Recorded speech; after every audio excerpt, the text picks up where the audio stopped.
الصبح بدا من طلعته.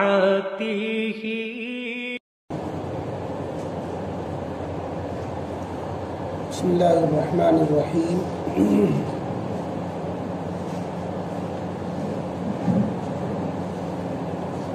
تیسرے پارے میں سورہ آل عمران کا پہلا رکوع چل رہا ہے.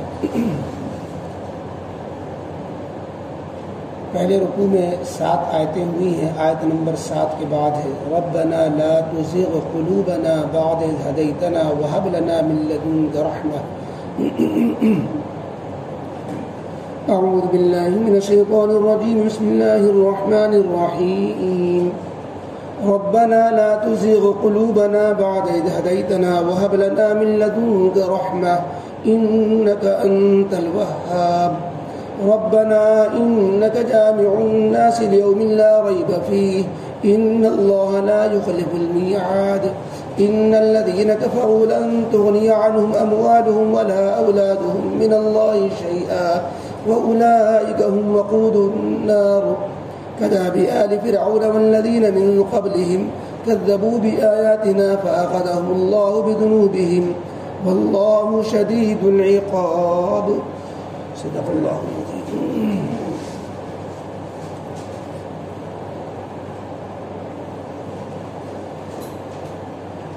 اوپر کی آیتوں میں اللہ تعالیٰ کی ذات و صفات کے ذکر میں جو عیسائیوں کا وفد حضرت عیسیٰ علیہ السلام کے بارے میں خدائی عقیدے رکھتا تھا اس کی اصلاح بھی کی جا رہی ہے. ساتھ ساتھ جن چیزوں سے وہ دلیل پکڑتے تھے ان دلیلوں کا جواب بھی دیا جا رہا ہے کہ اللہ تعالیٰ کی طرف سے اصل آیتیں جس سے دلیل پکڑنی چاہیے وہ آیات محکمات ہیں جو قرآن کی اصل بنیاد ہیں، اور متشابہات کی آیتیں وہ صرف ایمان لانے کے لیے اور آزمائش کے لیے ہیں. لیکن وہ متشابہات والی آیتوں سے دلیل پکڑتے اور محکمات والی آیتوں کو چھوڑ دیتے. تو یہ ان کے دل کی کجی کی بات تھی. جب انسان کے دل میں کجروی ہوتی ہے اور وہ باطل کو فروغ دینا چاہتا ہے تو اصل دلیلوں سے ہٹ کر غلط چیزوں کو دلیل بناتا ہے اور بے دلیل من گھڑت دلیلوں اور من گھڑت مطلب لے کر کے لوگوں کو گمراہ کرتا ہے. اس کے بالمقابل جو اہل علم ہوتے ہیں اور وہ واقعی وہ چیزوں کی تحقیق رکھتے ہیں تو وہ سب چیزوں کی حقیقت جان لیتے ہیں کہ آیات محکمات متشابہات ہیں تو دونوں اللہ کی طرف سے، ایک سے عمل مقصود ہے اور ایک سے صرف ایمان لانا مقصود ہے. آج کی ان آیتوں میں اللہ تعالیٰ نے ان لوگوں کی، ان اہل ایمان کی تعریف فرمائی ہے راسخین فی العلم، یعنی کامل علم والے جو ایک طرف اللہ تعالیٰ کی طرف سے ایمان سے نوازے گئے اور علم نبوت اور علم معرفت سے بھی ان کو کمال ملا ہوا ہے. تو اپنے کمال علمی اور قوت ایمانی کے باوجود وہ اللہ رب العزت سے دعا کرتے ہیں اپنے کمال علمی پر یا قوت ایمانی پر نہ تو غرور و گھمنڈ کرتے ہیں، نہ کسی پر احسان جتلاتے ہیں، نہ بڑائی جتاتے ہیں، بلکہ ڈرتے رہتے ہیں اور ہمیشہ اللہ تعالیٰ سے دعا کرتے رہتے ہیں استقامت کی اور مزید فضل و عنایت کی. یعنی یہ دعا مانگتے رہتے ہیں کہ اللہ آپ نے ہمیں ہدایت عطا فرمائی، یہ ہدایت کی دولت، ہدایت کی جو پونجی ملی ہوئی ہے اللہ یہ ضائع نہ ہو جائے. کہیں ایسا نہ ہو کہ ہدایت کے بعد پھر ہم غلط راستے پر چل پڑیں. ابھی توبہ کی ہے، ابھی توفیق ملی ہے، ابھی نیک راستے پر آئے ہیں، پھر سے ہم غلط راستے پہ پڑ جائیں. ایسا ہوتا رہتا ہے، دنیا میں لوگ دیکھتے رہتے ہیں کہ جہاں یہ مثالیں ملتی ہیں کہ ایک آدمی غلط راستے پر تھا، صحیح راستے پر آ گیا. ایک آدمی کی غلط زندگی تھی، اس نے اپنی زندگی بدل لی، نیک بن گیا. لیکن اس کی الٹا بھی مثالیں ملتی ہیں کہ اچھا خاصا نمازی، اچھا خاصا نیک بندہ، اچھا خاصا جو ہے اللہ والا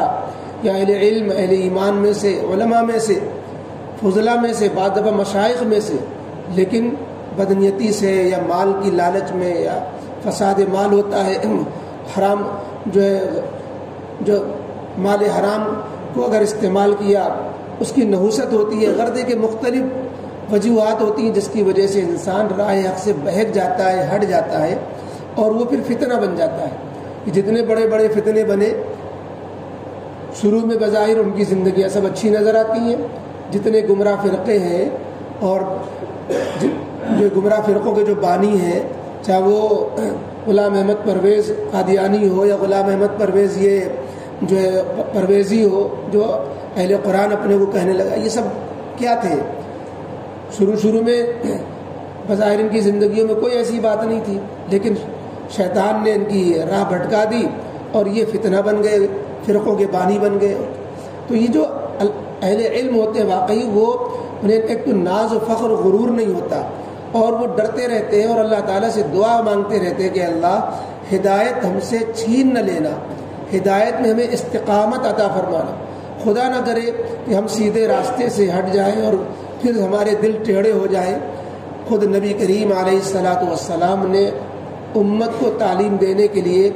یہ دعا سکھلائی اور اکثر یہ دعا مانگا کرتے تھے، یا مقلب القلوب ثبت قلبی علی دینک، اے دلوں کے الٹ پلٹ کرنے والے میرے دل کو دین پر جمائے رکھیے گا۔ حدیث پاک میں آتا ہے کہ ہر شخص کا دل اللہ تعالیٰ کی 2 انگلیوں کے درمیان ہے، جس طرح چاہے اللہ تعالیٰ دل کو الٹ پلٹ دے، اچھے جذبات پیدا کر دے، گناہ کے جذبات پیدا کر دے۔ اب یہ بندہ کو اللہ نے جو اختیار دیا ہوا ہے تو بندے کو اپنے اختیار سے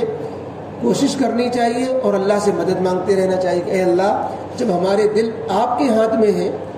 ان قلوبنا و نواسینا بیدک، ہمارے قلوب، ہمارے دل، ہماری پیشانیاں آپ کے ہاتھ میں ہیں، تو پھر ایسی صورت میں اللہ ہمارے دل کو دین پر جمائے رکھیے گا اور ہم اس میں کجروی نہ ہونے دیجیے گا، ہم غلط راستے پر نہ پڑے۔ تو یہ دعا مانگتے ہیں، اور پھر یہ دعا مانگنے کے بعد اپنی دعا میں مخلص ہونے کو، اپنی دعا میں اخلاص ہونے کو، کہ یہ دعا کسی دنیاوی مقصد سے نہیں مانگ رہے، دعا مانگتے ہوئے کہتے ہیں کہ اللہ ہم یہ دعا اس لیے مانگ رہے ہیں کہ ہمیں یقین ہے کہ وہ دن ضرور آنے والا ہے کہ جس میں ہر ایک مجرم کو اپنی کجربی اور ہٹ درمی کی سزا بھگتنی پڑے گی، اور ہر ایمان و صبر اور استقامت والے کو اس کو آپ کی رحمت و عنایت سے نوازا جائے گا، اور وہ دن جو ہے یقینی ہے، اس میں کوئی شبہ نہیں ہے، جس میں سارے مسائل جھگڑے نپٹا دیے جائیں گے اور ہر ایک اپنے انجام کو پہنچا دیا جائے گا۔ اس بنا پر اللہ ہم دعا مانگتے ہیں تاکہ ہماری آخرت خراب نہ ہونے پائے، کسی دنیا کے مفاد کے لیے ہم یہ دعا نہیں مانگ رہے کہ ہمیں ہدایت پر جمائے رکھیے۔ تو بہرحال یہ جو ہے اہل ایمان کی شان بیان کی گئی ہے، اور یہ 2 اہم دعائیں اس آیت میں ذکر کی گئی، آیت نمبر 8 اور 9 میں، کہ اہل ایمان یہ دعا مانگا کرتے ہیں، ربنا لا تزغ قلوبنا بعد اذ ہدیتنا، کہ ہمارے رب ہمارے دلوں کو، ہمارے قلوب کو ہدایت عطا فرمائے جانے کے بعد اس کے کہ آپ نے ہمیں ہدایت عطا فرما دی، تو جب آپ نے ہم کو ہدایت عطا فرما دی، اب اس کے بعد ہمارے قلوب ٹیڑھے نہ ہونے پائے، ان میں ٹیڑھ پن پیدا نہ ہو، یعنی غلط راستے سے نہ ہٹیں۔ وَهَبْ لَنَا مِن لَّدُنكَ رَحْمَةً، اور ہمارے رب اپنے پاس سے رحمت عطا فرماتے رہیے گا، یعنی ہمارے دل میں اچھی باتیں اور نیکی کی باتیں ہمارے دل میں ڈالتے رہیے گا، مزید استقامت پر ہم جمے رہیں، یہ استقامت عطا فرمائیے گا، کیونکہ آپ بڑے داتا ہیں، آپ سب کچھ دینے والے ہیں، جہاں دنیا کی نعمتیں آپ نے عطا فرما رکھی ہیں، تو یہ دینی نعمت بھی ہماری بڑھے گھٹے نہیں۔ اور اس دعا کو مانگنے کی وجہ بتائی کہ اے ہمارے رب انک جامع الناس لیوم لا ریب فیہ، کہ آپ ضرور جو ہے ایک دن جس میں آنے میں جس کے میں کوئی شبہ نہیں، یعنی قیامت، مرنے کے بعد کا کہ دن آخرت، اس میں سب کچھ آپ ضرور جمع کریں گے، کیونکہ آپ کے نبی نے ہمیں بتایا، اور اپنے وعدے کے خلاف تو آپ کرتے ہی نہیں ہیں، لہذا اس دن ہمیں رسوائی کا سامنا نہ ہو، اس لیے اللہ ہم آپ سے دعا مانگتے ہیں۔ یہ دعا تو اہل ایمان کی مانگی گئی۔ اب جب قیامت کا ذکر آیا کہ وہ دن ایسا ہے جس میں شبہ نہیں، تو قیامت کے ذکر کے ساتھ آگے پھر کافروں کا ذکر بھی شروع ہو گیا، بتایا گیا کہ جو کفر اختیار کرے گا، ایمان نہیں لائے گا، حق قبول نہیں کرے گا، تو دنیا آخرت کی سزا سے اللہ جب طرف سے جو سزا ہوگی اسے کوئی بچا نہیں سکے گا، نہ مال اولاد انسان کے کام آئے گا، نہ مال کام آئیں گے، نہ اولاد کام آئے گی، نہ خاندان کام آئے گا، نہ اقتدار کام آئے گا۔ آخرت میں جہنم کا ایندھن بنیں گے، اور دنیا میں اللہ کی پکڑ آئی تو دنیا کے اندر بھی کوئی نہیں بچا پائے گا۔ آگے اللہ نے ایک مثال دے دی کہ دیکھ لو فرعون و آل فرعون کو کیا حشر ہوا، خود دنیا کے اندر کیا انجام ہوا، اور جو اس سے پہلے قومیں گزری ہیں۔ اللہ نے فرمایا کہ قوموں کے واقعات سے، ماضی سے عبرت حاصل کرو۔ آخر ان کا جرم کیا تھا جس کی وجہ سے وہ ہلاک کیے گئے، پکڑے گئے؟ یہی نہ کہ انہوں نے اللہ کی آیتوں کو جھٹلایا تھا۔ اب جو لوگ اس زمانے میں جھٹلا رہے ہیں، نصارہ ہوں، مشرکین ہوں، یہود ہوں، تو انہیں بھی اللہ کی پکڑ سے مطمئن نہیں ہونا چاہیے۔ اللہ نے ان کو ان کے جرائم میں دنیا میں پکڑ لیا، اور آخرت کی پکڑ تو بہت ہی سخت ہے، لہذا اگر دنیا میں نہیں بھی پکڑے گئے تو آخرت کی جو سخت پکڑ آنے والی ہے اس سے تو بچ ہی نہیں سکتے۔ اس لیے اللہ تعالیٰ نے جو ہے کافروں کو تنبیہ بھی فرمائی اور اہل ایمان کی تعریف فرمائی آیتوں میں، فرمایا ربنا لا تزغ قلوبنا، اے ہمارے رب، لا تزغ قلوبنا، ہمارے دلوں کو بعد اذ ہدیتنا، بعد اس کے کہ آپ نے ہدایت عطا فرما رکھی ہے، ہدایت عطا فرمانے کے بعد ہمارے دلوں کو اب کجرو نہ بنائیے گا، اس میں ٹیڑھا پن نہ پیدا کیے جائے گا، یعنی حق سے راستے سے بہک کر غلط راستے پہ پڑ جائے، اس سے بچا لیجئے گا۔ وَهَبْ لَنَا، اور ہمیں عطا فرمائیے اے اللہ، من لدن کے اپنے پاس سے، رحمتاً، رحمت یعنی اپنی مہربانی سے ہمیں حق پر استقامت عطا فرمائیے۔ انک انت الوہاب، بے شک آپ تو بہت ہی داتا ہیں اور سب کچھ دینے والے ہیں۔ ربنا، اے ہمارے پروردگار، انک جامع الناس لیوم لا ریب فیہ، بے شک آپ سارے انسانوں کو اس دن میں ضرور جمع کرنے والے ہیں جس دن کے آنے میں کوئی شبہ نہیں، یعنی قیامت و آخرت۔ ان اللہ لا یخلف المیعاد، بے شک اس میں تو شبہ نہیں کہ اللہ تعالیٰ اپنے وعدے کو کے خلاف نہیں کرتا، اللہ اپنے وعدہ کو ضرور پورا کرے گا، یعنی قیامت ضرور آ کر رہے گی۔ ان الذین کفروا لن تغنی عنہم اموالہم ولا اولادہم من اللہ شیئا، بلا شبہ جن لوگوں نے کفر اختیار کیا ہوا ہے، ایسے کافروں کو ان کے مال اور ان کی اولادیں کچھ بھی اللہ کے مقابلے میں کام نہیں آئیں گی، ان کو ان کے مال، ان کی اولاد اللہ کے مقابلے میں کچھ کام نہیں آئیں گی۔ وَأُولَٰئِكَ هُمْ وَقُودُ النَّارِ، اور یہ لوگ جہنم و دوزخ کا ایندھن بنا دیے جائیں گے یہ کافر۔ کذاب آل فرعون، جیسا کہ آل فرعون کا حال ہوا، والذین من قبلہم، اس سے پہلے کافروں کا حال ہوا، کذبوا بآیاتنا، انہوں نے ہماری آیتوں کو جھٹلایا تھا، فأخذہم اللہ بذنوبہم، سو اللہ نے ان کے جرائم میں ان کو یہیں پکڑ لیا۔ واللہ شدید العقاب، اور اللہ کا عذاب تو، اور اللہ بہت سخت سزا اور عذاب دینے والا ہے۔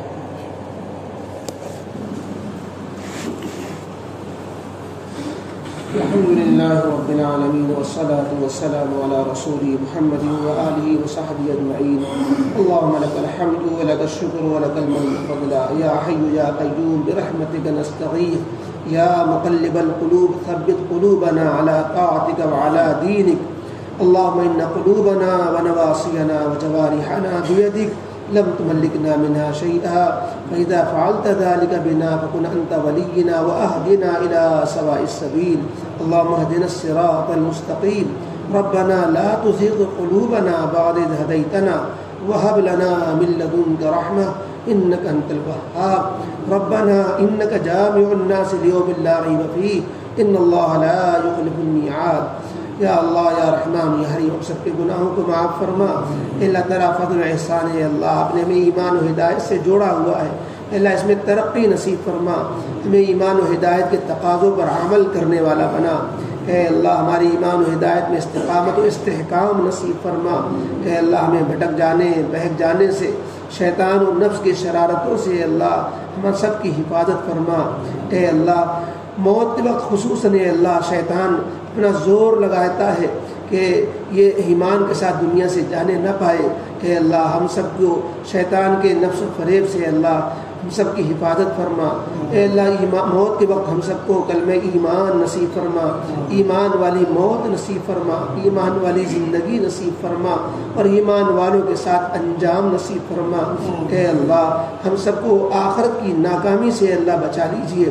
آخرت کے اللہ کسی بھی مرحلے میں اللہ ہم پریشان و ناکام ہو، اے اللہ اس سے ہم سب کی حفاظت فرما لیجیے۔ اے اللہ دنیا بھی اچھی بنائیے، اے اللہ آخرت بھی اچھی بنائیے۔ جن جن مقاصد کے لیے اللہ لوگوں نے دعاؤں کے لیے کہا، اے اللہ نہیں کہہ سکے، اللہ ہم سب کی تمام جائز مرادوں کو، ضرورتوں کو